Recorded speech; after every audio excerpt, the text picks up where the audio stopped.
I'm George Wrighster. He's Ralph Amsden, and this is Wrighster or Wrong, the intersection where sports, business, society, and pop culture meet the truth.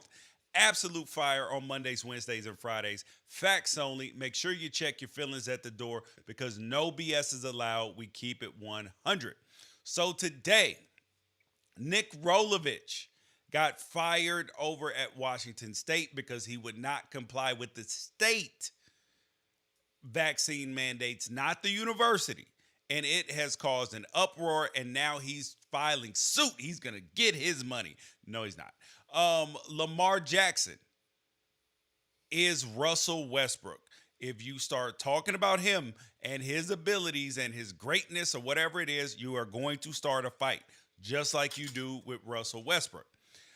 Jeremy Pruitt, former Tennessee head football coach, he is threatening to snitch on everybody if Tennessee doesn't give him his coins that he feels like that he was entitled to.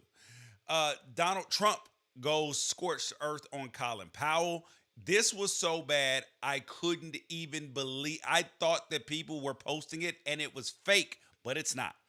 And Brett Bielema, former Arkansas head coach, now then Patriots assistant, he went scorched earth on his players, and I thought it was gross.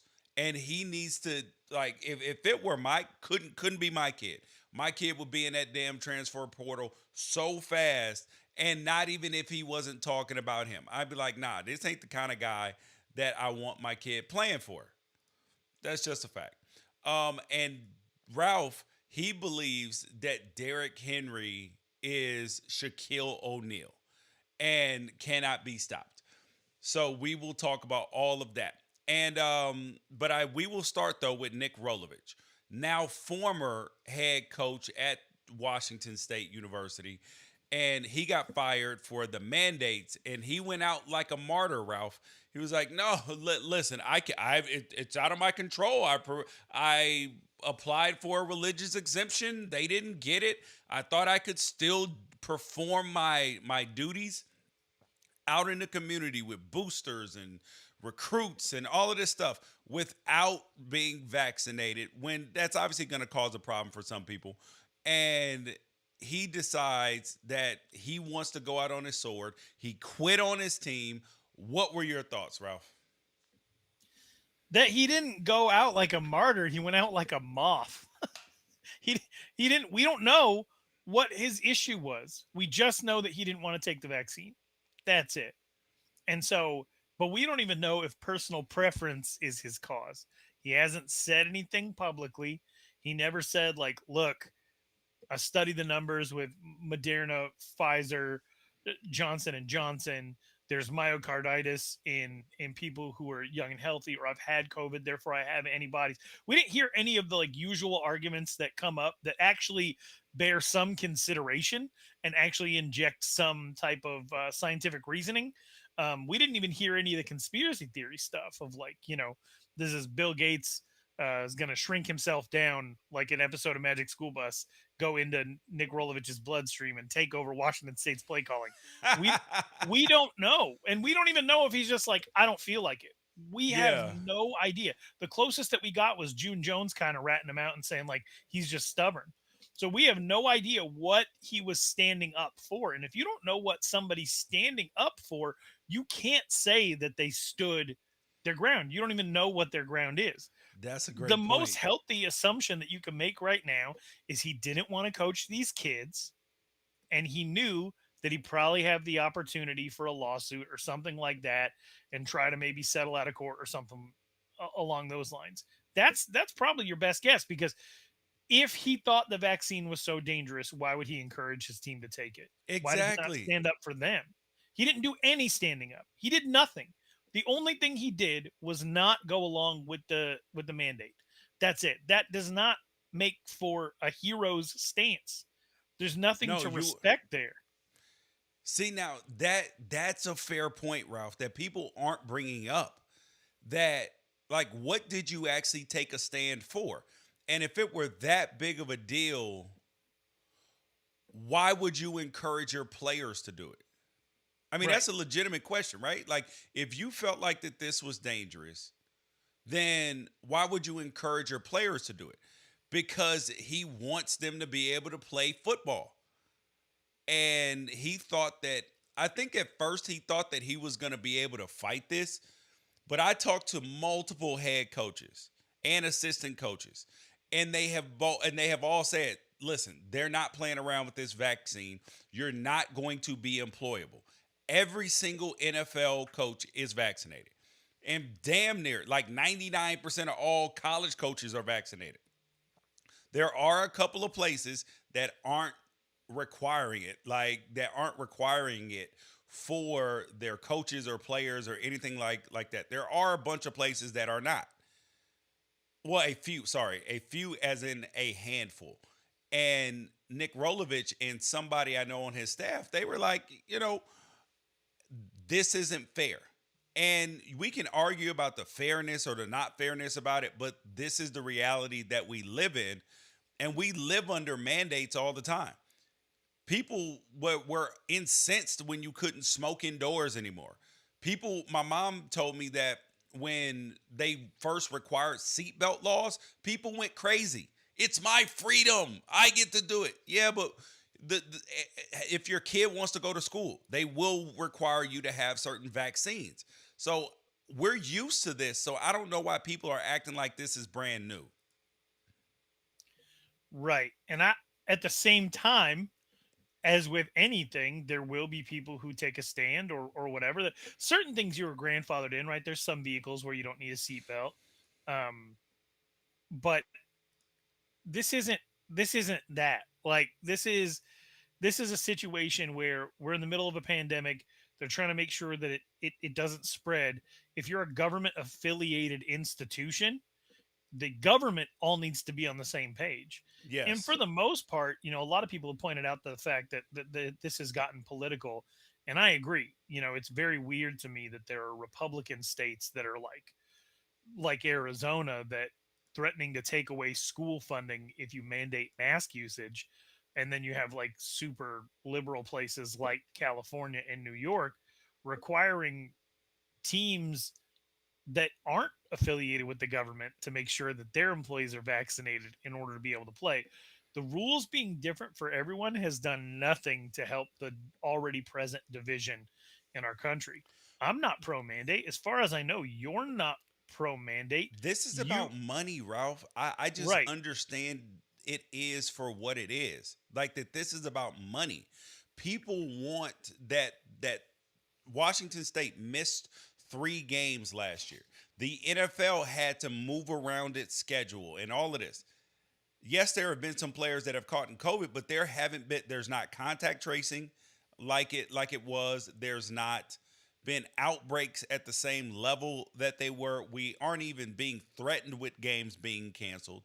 This is about money in addition, and in workplaces, you have people who own private companies saying, "Yo, you have to do it," because everybody's experience with COVID has been different.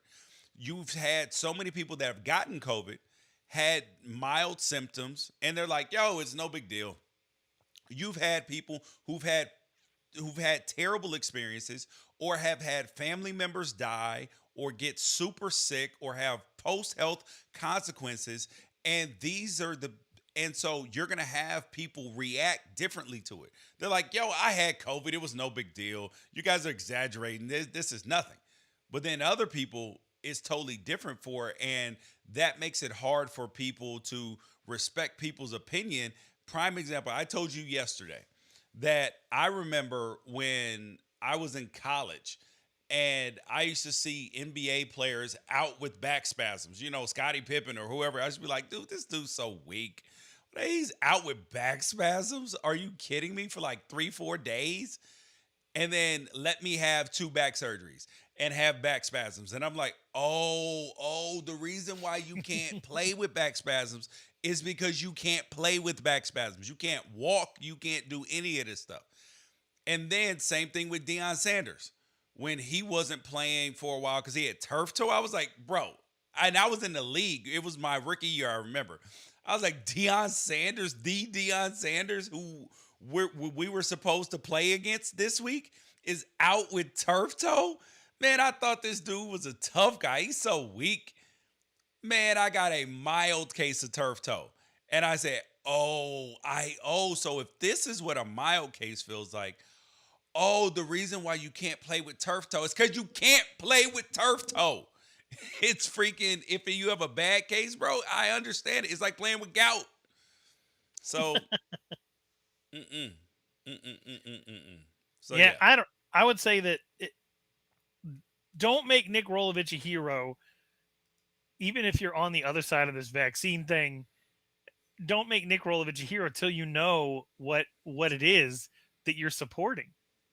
Right? If this is somebody who has decided to carry the cross for the people who are anti-mandate and don't want to be told what to do, the way that Kyrie Irving is supposedly, the path that he's embarked on, that's one thing. But if Nick Rolovich thinks that the vaccine is a mix of ketchup and mustard that's going to alter your DNA, then he's just another crazy person who's been beholden to, who doesn't have the critical thinking skills to not get caught up in conspiracy theories, and then also doesn't have the backbone to stand up for his players if that's something that he truly believes. If he really thought the vaccine was dangerous, he'd be an evangelist, not somebody who is just a conscientious objector. He would be telling people not to get the vaccine, especially these players and assistant coaches that he's supposed to be a caretaker for. He hasn't taken a stance yet, so don't applaud his stance. All he's done That's is a lost great his job. point. That's it. Bruh. See, I think people need to look at it at this way a little bit more. We're still in wait and see mode in turn, but I still say he quit on his team because they are, and this is a school, a unique situation. They've had two players die in the last 3 years. Two players die. They have had a pandemic, and now their third coaching change. This isn't fair to them. And the fact that he let them get it and then just walked out the door, dude, it's gross. It's gross. Yeah. If he's a martyr, he's a suicide bomber. Yeah, That's the type of martyr. but the thing is, the kids like him though. Like that's the other thing is that I also think he's a great coach. yes, I think he's deprived them of a very good coach, the Yep. perfect coach for that team in that town as well. Yep, absolutely. All right, the next thing up, Lamar Jackson, who is an NFL MVP. If you get to talking about Lamar Jackson and his, like, there are people who will defend him to the death about he's an elite passer. And I'm like, no, he's not an elite passer. Not at all.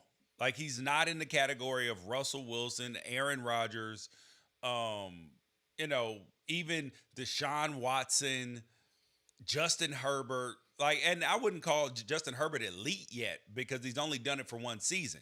Right. Josh but you Allen. don't need to be. You don't need to be. That's what. Why does he have to be something just because it's a good trait to have as a quarterback? Tom Brady doesn't have the best arm and he's not the most mobile. He's the best quarterback for his team. And in the NFL, you don't have to be all these things. That you know that if you told me, and you know how much I love Josh Allen and all the respect in the world to Aaron Rodgers' talent, and I understand all the championships Tom Brady's won, but you've always asked me if I could start an NFL franchise with one quarterback today, who would it be? And I say Lamar.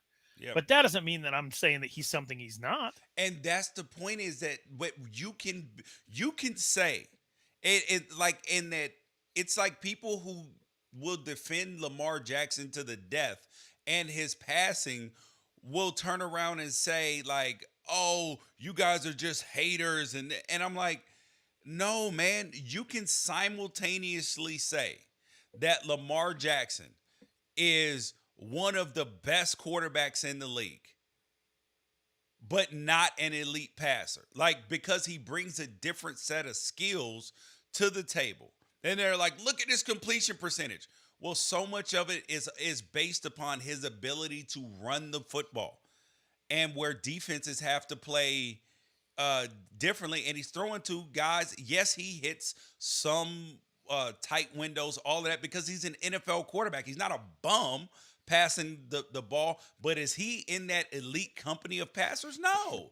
That's And what, and then that's both what I things worry can be about is that true. people who think you say he's not an elite passer that he's not an NFL quarterback. Like there's a difference. There's a difference Baker between Mayfield is not an elite passer. He's not. He's not. Okay. Lamar Jackson is an elite quarterback, but he's not an elite passer. and There are not all elite passers are elite quarterbacks. bingo, bingo, bingo. Jay Cutler was an elite passer. He Carson had Palmer. elite passers. Yeah, Come. this Mark Bulger. Like there's Yep. guys who have ridiculous arm talent or a quick release or a perfect spin. But it doesn't. But maybe they can't put it all together. What's funny is we have controversies surrounding the word elite and a Baltimore Ravens quarterback.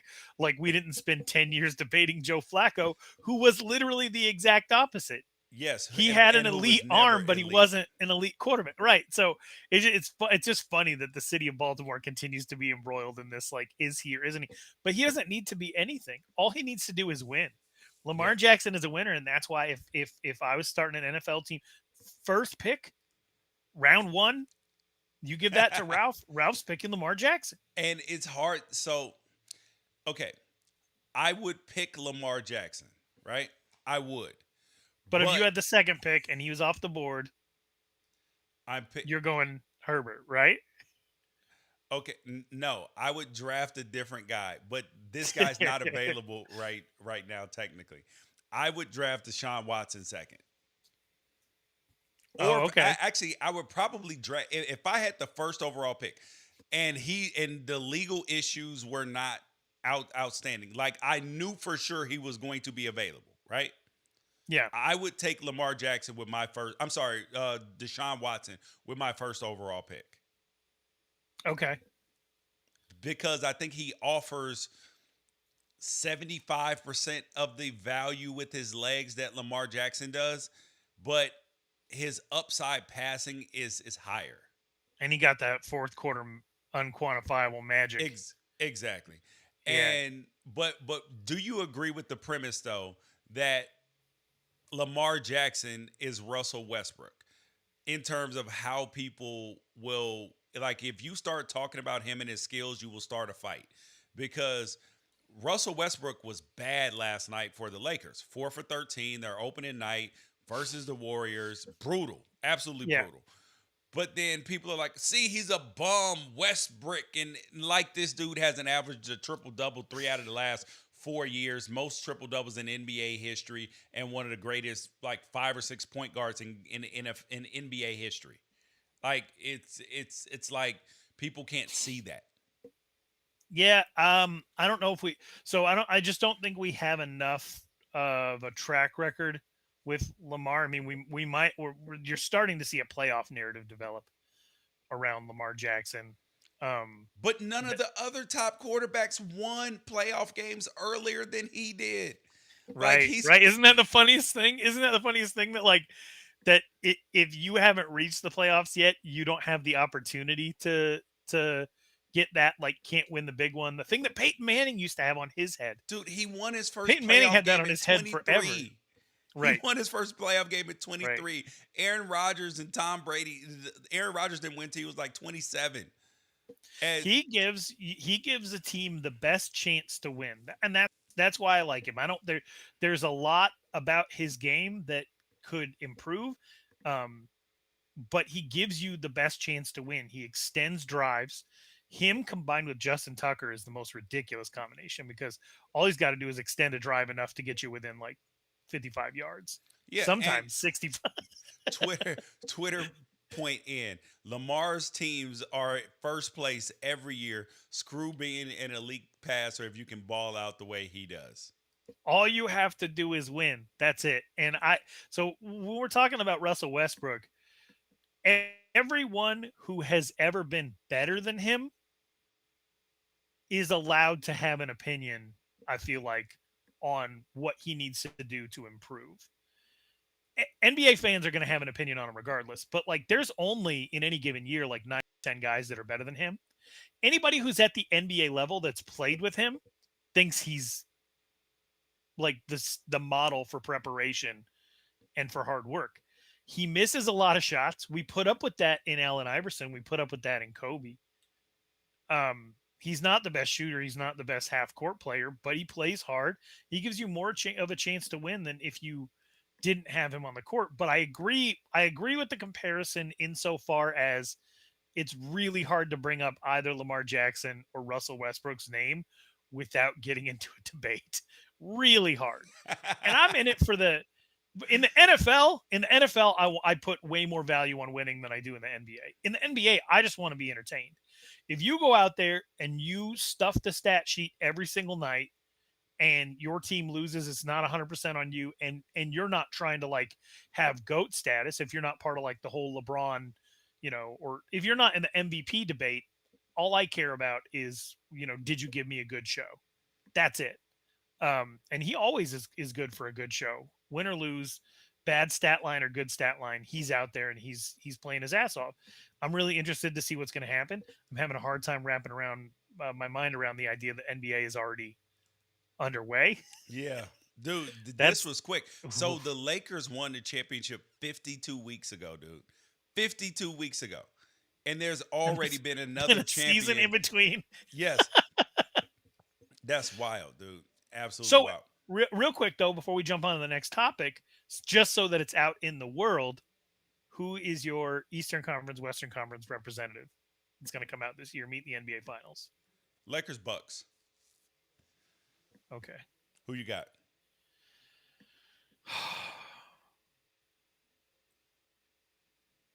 Warriors, Bucks. It's hard, dude. The Warriors are gonna have a real shot, bro. That team is gonna be ridiculous. Yeah. Are the Suns a top 4 seed? Because that's another thing I see a lot of people saying that they'll be a 5 or 6 the way that Miami was. No. Geez, because you have the Lakers, Warriors. Who else is in the West? The Clippers are going to be lower than they were last year. Denver's going to be lower. Denver's the team that scares the hell out of me. Yeah, so I think they're going to be 3 through 5. Okay. Yeah. Okay. I think they'll threaten. I do acknowledge some of the fortune that they had last year, just not all of it. Yeah. They were beating the Lakers when Anthony Davis went down. Nobody pays attention to that, Ralph. Okay. They would have. Nobody pays attention to facts. Nope. Well, Jeremy Pruitt, former Tennessee head coach, is paying attention to the facts, and Ralph brought this to my attention. So I'll let you explain to the people what happened after Jeremy Pruitt got fired from Tennessee, and a bunch of their other coaches, after finding out they were handing bags of money to recruits in McDonald's bags. All right, among other things. And the McDonald's thing, like I think sometimes you hear stories and you're like, is that true? This one is. It's an actual from the source. Yes, it's a fact. This is a thing. Yeah. They were 100% putting money in McDonald's bags. Okay. So let's not try to say like, oh, well, I want to hear the other side of the story. There is no other side of the story. McDonald's doesn't give you cash. And even when McDonald's gives you cash in the Monopoly game, it's rigged. Definitely watch that documentary. It's incredible. But like, oh my God, bro. That was that one. When I learned how shady that these dudes were, I was like, bruh, this is a mess. But yeah. Yeah, so that definitely happened. That's one thing that should get you fired for cause. It didn't help that they were bad because we see Arizona State University embroiled in scandal right now, but people weren't as upset about it when they were 5-1, and they're definitely more upset about it now that they're 5-2. That's the type of thing that you see at the University of Tennessee is they weren't winning and they were cheating. And the fans had already been given too much power in their ability to get rid of Greg Schiano before he ever really had a chance to take the job. So the fans already feel like and Tennessee fans, as you may have noticed last weekend, they're a handful. Oh God. Yes. They're a wild bunch. And so, the fans were really excited to have Jeremy Pruitt in. But then they don't win. They have a bunch of transfers. They get embroiled in scandal. He gets fired. You, to Tennessee fans, he's dead man. Like he shouldn't even be raising his voice above a whisper, but he wants to try to recoup some of the money that he's not getting because he was fired for cause. So he's kind of embattled with the university right now. And his lawyer, and you got to help me out with this, George, because I don't know the law very well. His lawyer basically came out and said, like, hey, if we need to make this ugly, we'll make this ugly. We'll let you know about all the improprieties going on throughout the entire school, including with the basketball team and Rick Barnes. Bruh. And Right. He's like, I'm either pay me my money or I'm snitching, fam. I'm right. I'm giving up all the tea. That is so are Can you you can pro you that move explain to or are me, you like, against it? legally, can you explain to me how that's not blackmail? That's extortion. Extortion. Pay me Yes. money or else. Correct. What's the difference between extortion and blackmail? Blackmail is when you say basically you need to do what I like you have a piece of damaging information and it's more about control really. So in order to keep it covered, well, I don't know. They both feel like the same thing to me. Either No, way, no, it no, feels no, no. like a They are crime. very Okay. similar. Like we're talking slander and libel. Okay. Okay. So anyway, what is happening right now through Jeremy Pruitt's lawyer feels illegal to me. If it Yes. feels like it's not a thing that should be allowed. But they've already issued that statement to the point where Rick Barnes, who never says a bad word about anybody, came out and he basically said, like, hey, they've they're having to clean up your mess. I welcome the NCAA to come and look at my program, but they're out here trying to clean up your mess. And then even Phil Fulmer, who, made the decision to hire Pruitt and then stepped down after all this stuff happened, he said this is 100% Jeremy Pruitt did this, and now he's having a hard time accepting the reality of reaping what he sowed. So it's getting ugly between University of Tennessee and Jeremy Pruitt. I wonder where. I mean, is this just a last ditch attempt to get him some money? Is he getting bad advice from a lawyer who's going to get to take a percentage of that? Because I feel like the part of me feels like the further he takes this, the more he'll never coach again. But another part of me watched Sark get a job after suing USC, like a Mm. major job. So, but Sark didn't give people McDonald's bags full of cash. Yeah, he was suing on the grounds of like the Americans with Disabilities Act based upon him having an addiction. Which it is its own giant debate. I'm assuming that we won't get into today. But what do you think about this strategy of trying to scare Tennessee, who's already in trouble with the football program, trying to scare Tennessee into getting some of that buyout money that he shouldn't be due because he was fired for cause? Dude, people will do anything to get money. Like we've seen that. If they think that there is like their frivolous lawsuits happen every single day. If they see an avenue to get some money, then they will do it and not take responsibility for what they've done. They're like, "Oh yeah, what do you mean? I was doing my job. I was doing the best thing that I can do for this program is to get recruits. So now you're gonna fire me? This the thanks I get, dude." He is going to cause like he's the guy that ends up losing relationships and friendships in the coaching circles because they're like, nah, fam. I'm not fooling with you because you the kind of guy that if you find something out and stuff goes left, then you go in to snitch. And you don't want to be around those kind of people because they will always save themselves before doing the right thing by everybody else. Should Tennessee have paid him to keep it quiet? Paid him $1 million, $2 million, settled. Bro, he first thing is the answer is no because they probably being the way Tennessee handled things, they already reported all this stuff probably anyway.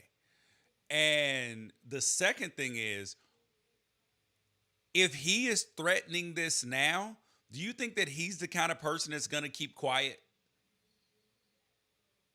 No, No. when people come to blackmail you or extort you, they usually don't come one time. They say they're only coming one time, but then they come back like, "Hey, yo, remember that thing? I'm gonna need you to come back." Yeah, I'm not gonna lie. Like I don't know everything about what's going on at Arizona State University, but I've certainly heard that prior to stuff coming out there that there were conversations about, like, if you don't want this stuff to come out, then XYZ. And that's kind of the way that I think that if somebody is willing to hold your feet over the fire to get something done, they're not going to destroy that. They're going to hold that over you until they have no reason to continue to do so. And when they have no reason anymore, they might just let the cat out of the bag. And so, I don't think do you think Jeremy Pruitt actually has anything? Or do you Another Mm, question is, people affiliate people's lawyers with them. But there's a lot of stuff a lawyer will do that you never would have. yeah, yeah, and they'll convince you to do it and say this is good for your case. This is the best thing for you. And yeah, and you may not be down with it. So I don't know what's up with this dude, but yeah. Um yeah. Oh, speaking of I don't know what's up with this dude. You had Donald Trump, who is off of Twitter and is still making news and making waves. He puts out these statements on this letterhead. Who does he put the statements out to? First thing, I keep wondering this. Like, who is he sending these to? Are they Master a in master list of emails? yeah, a master list of media. So it just like is attached as a PDF, and then it's blasted out to media all over the So country. my question, so is the media then putting it out for him Yes. because they want clicks or because they are just like, It, it would be propagandist to not put it out. He's a former president of the United States of America issuing a press release. It is, I don't care what anybody says, it is newsworthy. And if you work in the news and the former president of the United States sends you something that is a statement to a relevant topic at any other point in history, that's something that you publish. To not publish it would be to say that um, you have decided unilaterally for the public, and not every media person is going to do this, so most people just go along with the crowd. But you can't decide unilaterally for the public what is and isn't news. You, as a private company, okay, Twitter can take away Donald Trump's access to their part of the public forum. But if you work in news, George, you're technically dabbling in journalism and news breaking. If George Kliavkov sent something to you directly that he wanted your platform to hear, you're probably going to publish it regardless of whether it says like F Oregon or something. Like mm, if it's something that goes against your personal beliefs, because he's the commissioner. And so I don't have an issue with media members putting out the statements of the former president of the United States of America and then judging those statements on their own merits, which are almost always batshit crazy. yep. So here is what he said after Colin Powell died. Because first thing is, oh well, actually, we'll get to the second part about him actually dying after. But statement by Donald J. Trump, 45th president of the United States of America. Wonderful, wonderful to see. Wonderful to what the hell? What word was that? Wonderful to see Colin Powell, who made big mistakes on Iraq and famously so-called weapons of mass destruction, be treated in death so beautifully by the fake news media. Hope that happens to me someday. He was a classic rhino, if even that, always being the first to attack other Republicans. He made plenty of mistakes, but anyways, may he rest in peace. You are a okay, and now this brings up the question is, so obviously Colin Powell sat up there and talked about weapons of mass destruction, right? Which there turned out to not be as it related to President Bush and all of this stuff. Like there was a lot of mistakes made surrounding the Iraq War by every single president, including President Bush, who got us into the war. So by every single president, Trump, Obama, Bush, now Biden, all of them have had a hand in this. And this is a case of, this brings the question, is it cool? Because when you go to funerals, people only talk about the good things, right? Right. So should you say the bad things at the funeral, or should you just not say anything? And then also, what the hell is this statement? Because this is right back again, pointing the finger back at Trump. It's like, I hope this happens to me, because it's like the Mariah Carey, and it all comes back to me. One hallmark of a not good person is them spiking the football on somebody's demise. And that includes their literal demise, like their death. If you have somebody who is mocking the death or illness of somebody else based on the fact that they were enemies in life, that person is as petty as it gets. And while a certain level of pettiness may need to exist in order to just be functional in society, or to protect yourself from situations in which you've been hurt before, being governed by pettiness is one of the worst possible human characteristics you can have, because you get into the an eye for an eye makes the whole world blind. You spend your whole life just poking out people's eyeballs. Donald Trump has never missed an opportunity when somebody he was an enemy with has passed away to make the situation about him, to be like, haha, I outlasted you. It's gross every single time. The people that follow him are willing to excuse it. People are guilty of stuff like fake, this. Bro, I thought this press release was so wild that when I first saw it on Twitter, I was like, Soldier Boy, nah, that's fake. That's fake. That's cap right there. On my mama, on my life, that's fake. Like, I thought that was wild even for Donald Trump. The only reason that you could think that's fake is because you're not getting hit with the same stuff every single day, to where we had become numb to the wildness. Yeah, you had to have, because I read that and I was like, oh, I was wondering when this was coming. It got to the point for a while where I felt like I could predict exactly what he was going to say before he said it. If you go way back in my tweets when he was running for president, he was getting hit really, really hard for being like anti-Mexican, anti-Latinx, anti-immigration. And it was on like May 4th. And I said, tomorrow's Cinco de Mayo tweet from Donald Trump is going to be wild. And the next day, he took a picture of him eating a taco salad in Trump Tower and said, Happy Cinco de Mayo. It's just, you get to the point where he's so crazy all the time. And this is something that I expected, but at the same time, hopefully people have been free from his, from having to hear from him daily for long enough that can leave a bad taste in their mouth, that you can recoil from something like that. Because first of all, calling somebody a rhino when hitting all of the liberal talking points from 2005. Yeah. Right? Like, that's what he did. He came out and he gave all of the liberal criticisms from like 0506 of Colin Powell. He's only a Republican when he needs to be one. He criticizes other Republicans using liberal talking points, and he does it all the time. That's not to say that those criticisms aren't legitimate or valid. And you brought up a good point. Colin Powell dies. Can we talk about the fact that we were embroiled in a war for 20 years on false pretenses that led to nothing but death, despair, and destruction?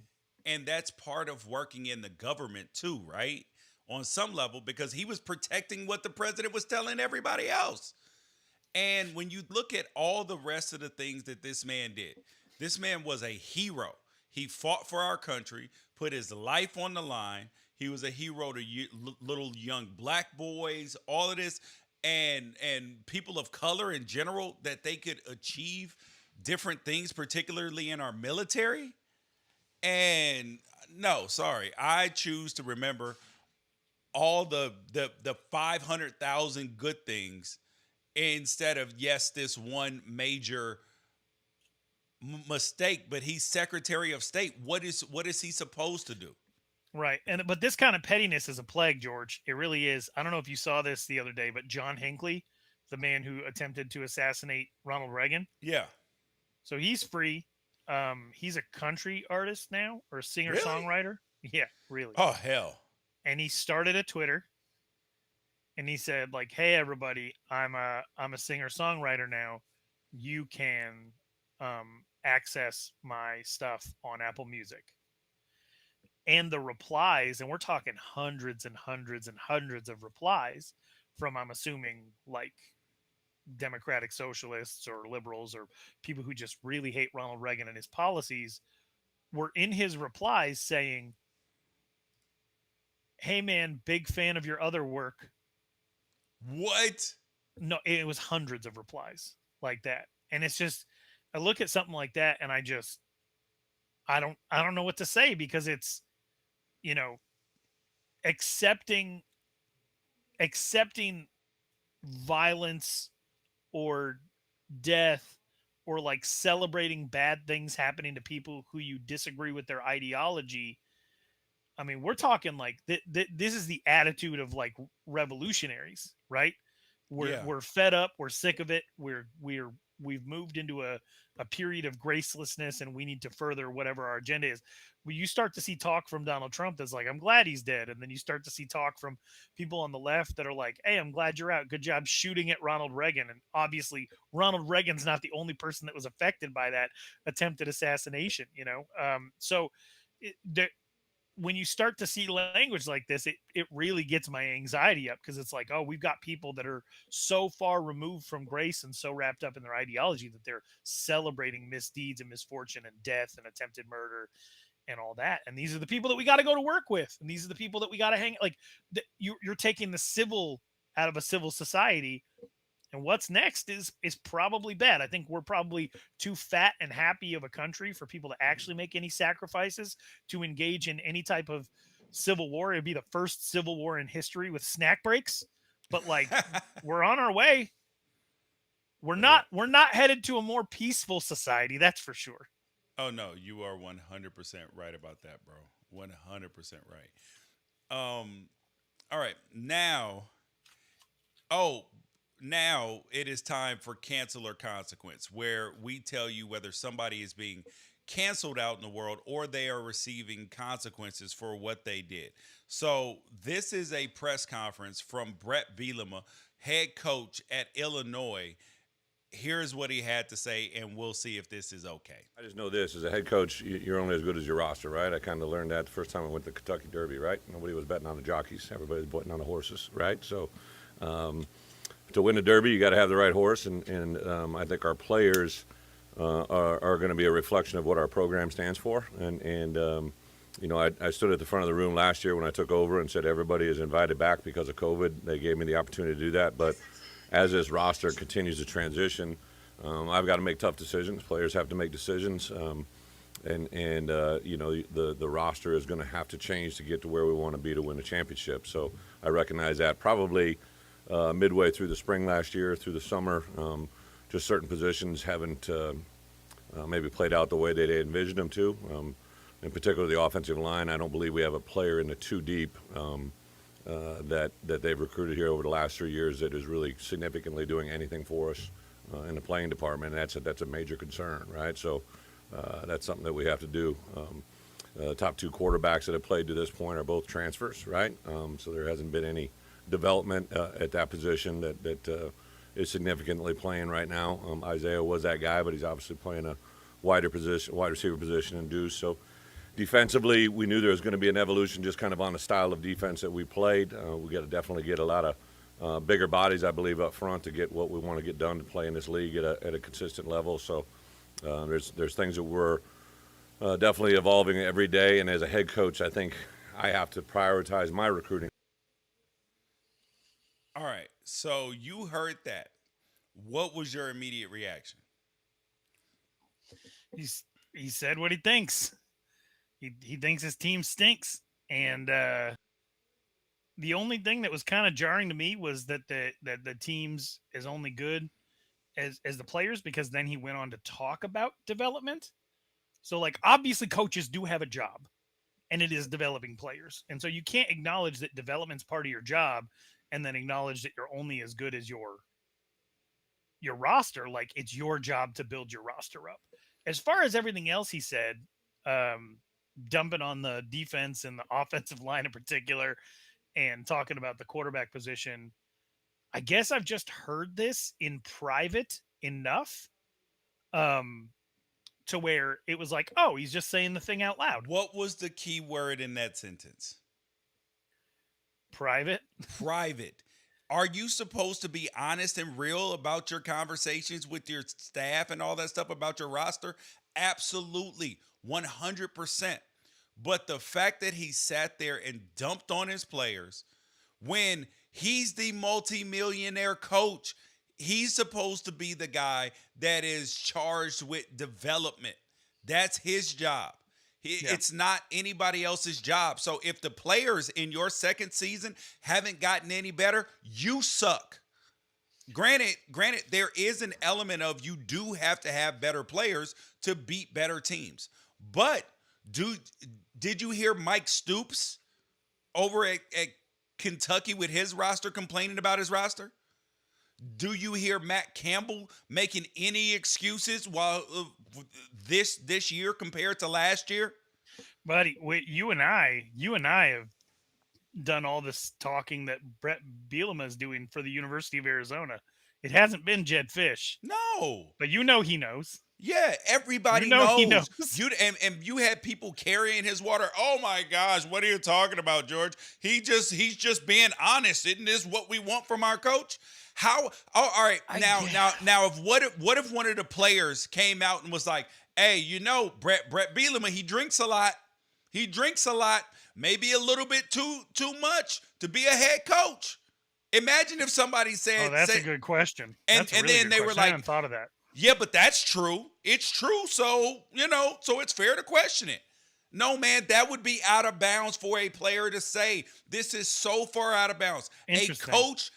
I talked to two coaches, and three, but two of them said that he should be fired. Two of them. They were like, that is so far out of bounds. And one of them, and then the other one said, that's just wrong. Like, you can't say that out loud about the players because they did not recruit themselves. Right. Okay. Yeah. And that's a big part of it. You blame the previous staff. It's a weird situation. So I'm going to give you two stories. He's deflecting, Ralph. Right. I'm going to give you two stories. The first one is my freshman year in high school, first year playing football. I'd never played football before that. So we're going through the tryout phase, and it's not a cut sport per se, but they'll tell you if you should be playing or not. Yeah. Coaches being super encouraging and said that, it didn't matter if you hadn't played before, that they were going to teach you the game. And there was a super smart kid, like nerdy indoor Dungeons and Dragons kid who was, maybe 6'2" as a freshman, looked great physically in pads. His name was Richard Mansfield. And I remember one day after practice, early on, maybe 2 weeks in, all the coaches were huddled making roster decisions. And there's a vent in the door, and a few of us around the door could hear what they were talking about. And they'd been, and Richard Mansfield, he dropped a lot of balls in practice, but he'd never played before. And so they were very encouraging to him. They kept telling him what to do, make the diamond, snap your head around on routes, all that stuff. And so, we're listening through the vent, me and a couple other players, and they get around to talking about Richard Mansfield.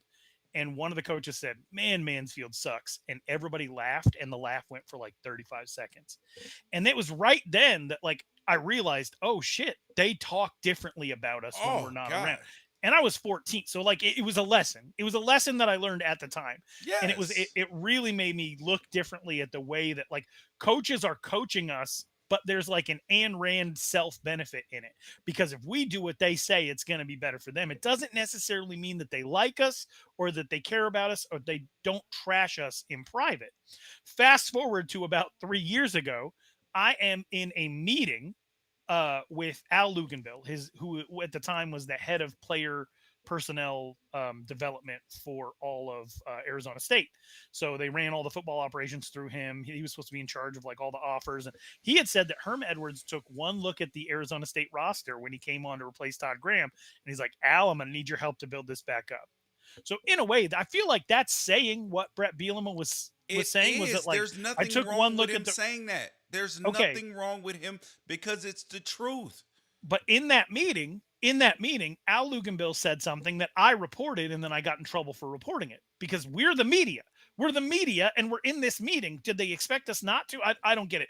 But they said, we looked at this roster, and there were guys like Michael Matus, who is still a defensive lineman on Arizona State's roster, and they say to themselves, we would not have recruited him. He does not fall in line with the vision of what we recruited. We'll have to see if he's any good. I reported that. I was like, that when they came in, they looked at a guy like Michael Matus and they're like, we don't like what we have at this position. We would not have recruited him. Well, all of a sudden, Arizona State University is reaching out to me and they're like, hey, we can't have that stuff be out there in the public. And it kind of backs up what you're saying with like, hey, yeah, you could talk like this, but we don't want people to know that this is the way we think and this is the way we talk, because we don't want to embarrass our players, because the collateral damage from embarrassing your players could affect your recruiting and a lot more other stuff. But on its face, George, I listened to him and I just thought to myself, like, that's the way coaches talk. Yep. But you cannot do that out in public, bro. That is just so far out of bounds. So far out of bounds, bro. Saying that there's nobody on our too deep on the offensive line who does anything for us. Yeah, bro. All right. So the question is he being canceled or is he receiving consequences? I say he's receiving consequences. But nothing's going to happen, right? I don't know if he's going to get reprimanded or anything like that. I think if we weren't sensitive to this issue, it wouldn't be being brought up. And so maybe this is cancel culture. All right. Now it is time for the best of social media, where we literally show you guys the best things from social media. And first thing is Ralph sent me this video, and he said that this is me watching Oregon football games. I got to put this on a loop because it's so short. It's a video that's clearly like it looks like somebody is recording him from another room watching television, and he doesn't know that he's being watched. I mean, regardless of whether it's a setup or not or a fake video, it's just the point of the video. That's such a big mistake. No, man. I'm bad. That's such a big mistake. No, man. I'm bad. That's literally me watching an Oregon football game or the Dodgers when Gavin Lux dropped that ball in the outfield yesterday. No, man. It's such a big mistake. Oh man, you feel despair, but you never actually get to look at yourself feeling despair. What a different guy kind of looked like Kyle Mooney from Saturday Night Live. Oh yeah, the long curly haired guy. Yep. But I have heard you, like, you and I have been mid sentence, and you make that exact noise, and you're usually like 20 seconds ahead of me in the game, so then I always know something crazy is about to happen. Yeah. All right. Now the next thing is Kanye West. Ralph is upset because he can't find anywhere to buy Kanye West masks. And Kanye's been walking around Earth like in prosthetics masks, in mummy masks, in like old school robber pantyhose mask, gold mask, like he's in Squid Games. Are you with the fashion mask? I don't know what the heck is going on, but I do know that sometimes sometimes you get so far. Man, this is going to be a wild comparison. Buckle up. Sometimes, you have the far right and the far left, but the further away they get, the more you realize it's a circle. You Yeah. start to get close to each other again. I'm watching one of the richest, most well-known men in one of the freest countries on the planet go full self burqa. I'm like, this is the result of ultimate freedom is To cover yourself up fully. yeah, is like Is a to put a salute mask to on. the denial of to the denial of freedom. I'm like, how do we get this free? You know that people are going to start rocking masks, right? Of course they are. And honestly, like, who cares? You're at least, and hopefully maybe it'll be some of the people who won't mask up now just with the cloth masks. What if it takes Kanye? What if Kanye saves the world because he slows the spread because people go out wearing pantyhose on their face? That's funny. Well, He's playing 4-dimensional chess trying to save the world. just as long as they don't rock his new haircut, dude. His new haircut looks like when guys who are bald try to shave their own bald head. And you see patches sometimes because they were in a big hurry and they were like, yo, I can do it in 2 minutes. And they're like, I didn't miss a spot. And then they find out you missed hella spots. I've never seen anything like this before. It's like one of the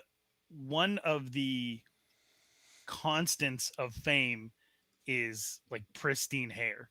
Yeah. So this is I honestly I don't know what he's doing Because here. it's not cut into a design. Like it's not like it's parts all Not over the really. place. It looks like He looks Pangea. sick. He looks sick. All right. Kinda like but you look like you got burned off. It looks like an Yes, old that's Jim, what it Jim looks- Carrey in Living Color or Mad TV. Old Jim Carrey Mad TV Yes, fireman this looks Bill. like a fire accident. No, you are 100% right. And maybe that's the official haircut of the Don to School, which I was Will going people to, do this? Yes. They would do anything. People will Kanye do does. Yes. So, yeah, I heard you mention the Donna School. I'm excited My to have another okay, educational so- option in SoCal. So I saw this over a year ago, and I told my wife and my son's mom, and because one of my sons is musically inclined, so I was like, "Yo, maybe we should put him in the new Kanye school," and they were like, "Hell no, hell no, hell no, hell no," and now I'm like, maybe it wasn't such a bad idea, pal. I'm just saying. All right. Next thing up, Ralph sent me this.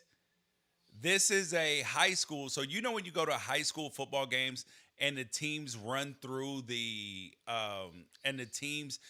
run through a sign and the sign will say something. It's usually like "Go Giants," "Go Cougars," Mustangs rule," But "Trailblazers." sometimes it'll be trash talk to the other team. Yeah. And this one is the sign says sniff sniff $, privilege. No, sorry, sniff sniff. You smell that? $, privilege, $. Are you in with this? Bro, that's the school next to my house. That school, Butler High School, is 3 miles from me. It's in like I know this isn't like a grown man word that you're supposed to use, but it's in a very cute neighborhood. It's cute. It's quaint. It's trendy. Yeah, no, it's like that's how probably a real estate agent is. A cute, hip, trendy, younger family neighborhood in It's South Soho. Charlotte. It's Soho. Like it gets called a name like Soho. Oh or yeah, NoHo. Charlotte has that. Charlotte has NoDa, which is like North Davidson or something. I hate all that. South Park did a really good job of making fun of people with the abbreviated town names and stuff. But it's not poor. Like it's not. So it's not a pot kettle situation, but it's like, hey, Charlotte has some poorer pot areas, and saucepan. you're not one of them. But again, so I was in Arizona this last weekend, and I was at Chaparral High School, which is in one of the wealthier neighborhoods in Scottsdale, Arizona, and they were playing against Brophy, a private school in Phoenix, and the Chaparral kids got a "Daddy's Money" chant going in the third quarter, Ooh, and I was like like, that one. wait a minute though, but like Chaparral again, like one of the richest neighborhoods in the state. And then I come back to Charlotte, and I found out this happened on Friday, and I'm like, first of all, let's just address the fact that the cheerleaders did this. So if you are a parent of the other team, and you're the rich dad, and you're like, they're chanting "Daddy's money," or you smell that privilege, are you offended, or are you poking your chest out? What is there to be offended by? Like that? Okay, prime example. Whenever I go do a radio show with Petros Papadakis, Okay. he knows my kid goes to. He knows he goes what school he goes to, and he's like, oh, did you fly over here on the Sierra Canyon plane? Okay. And I'm like, I'm not like them, bro. Like I'm not a super wealthy man. I don't understand. Like I don't like live in a $5 million house. Like you've Right. been to my house. Like I have a nice house, but I don't live in a mansion. I've just never understood the money thing as an insult, but I've never been on the other side of it. So I don't know. So like, Okay. I remember the high school that I went to, there was this controversy because the rival high school was saying stuff like, "Your dad mows my dad's lawn." Right. Whoa, okay. Right. Like, See, okay. that's out of pocket. Yeah. But the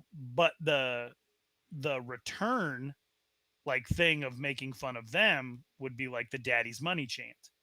And the people at the school with money would say like, "But they make fun of us too."